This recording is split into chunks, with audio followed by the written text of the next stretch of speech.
CM Rekha Gupta ने कहा, भारत का गौरवशाली इतिहास इस भाषा में लिखा गया है।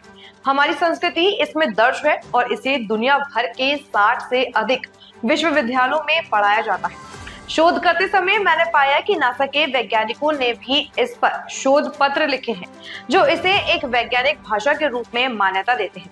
एक ऐसी भाषा जो कोडिंग और कमांड का समर्थन करती है। संस्कृत एक वैज्ञानिक भाषा है। तो जो पूरे भारत का इतिहास गौरव जिस भाषा में लिखा गया है, हमारी संस्कृति जिस भाषा में दर्ज है, जो पूरे के पूरे विश्व में 60 से ज्यादा यूनिवर्सिटीज में पढ़ाई जाती है। और जब मैं और उसके बारे में खोज रही थी तो मैंने देखा कि नासा तक के वैज्ञानिकों ने उस पे शोध पत्र लिखा और उसे एक वैज्ञानिक भाषा का दर्जा दिया कि इसमें कोडिंग हो सकती है, कमांड हो सकता है, और संस्कृत एक वैज्ञानिक भाषा है। और उससे भी अधिक ये एक बहुत ही आज के युग में यदि मैं उपयोगिता समझती हूँ, लोग कहते हैं भी क्या करना है हमें, तो जो सबसे कंप्यूटर फ्रेंडली लैंग्वेज है वो संस्कृत है। उसका आधार वैज्ञानिक है। और हमारे देश में जितनी भाषाएं आज हम बोलचाल में इस्तेमाल करते हैं, बिल्कुल सही कहा जयप्रकाश जी ने कि हर प्रांत ने अपनी अपनी भाषा तो अपना ली, उसको मातृभाषा के रूप में बोल दिया, परंतु सही मायने में जो हमारे मातृभाषा है वो है तो संस्कृत ही। जो हिंदी, बंगाली, मराठी, सिंधी, पंजाबी, नेपाली, तेलुगु, कन्नड़, मलयालम, ये सभी भाषाएं संस्कृत की शाखाएं हैं। और आज के इस युग में हम अपनी धरोहर को रख के भूल जाएं, उसे याद ना करें, तो इससे ज्यादा हम अज्ञानी और क्या होंगे।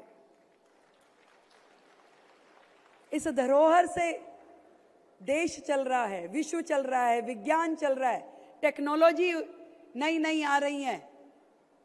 आज विश्व गुरु यदि भारत को बनना है तो संस्कृत के माध्यम से हमें और ज्ञान को प्राप्त करना पड़ेगा और इस रास्ते पे चलना पड़ेगा।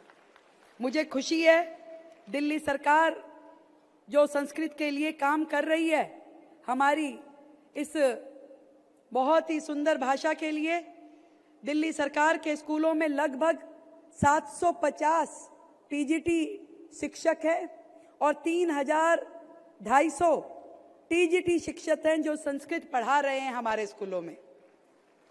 और हर वर्ष हम लोग लगभग 10 करोड़ का ग्रांट विशेष रूप से संस्कृत के शिक्षण के लिए देते हैं। और संस्कृत दिल्ली सरकार के स्कूलों के माध्यम से जन जन तक पहुंचे, नई पौध का इसमें पूरा इंटरेस्ट रहे, इसके लिए हमने संस्कृत अकादमी बना करके अलग अलग समाज के साथ मिल करके संस्कृत के प्रचार प्रसार के लिए काम करें। उसके लिए भी हमने करोड़ों रुपए का फंड रखा है।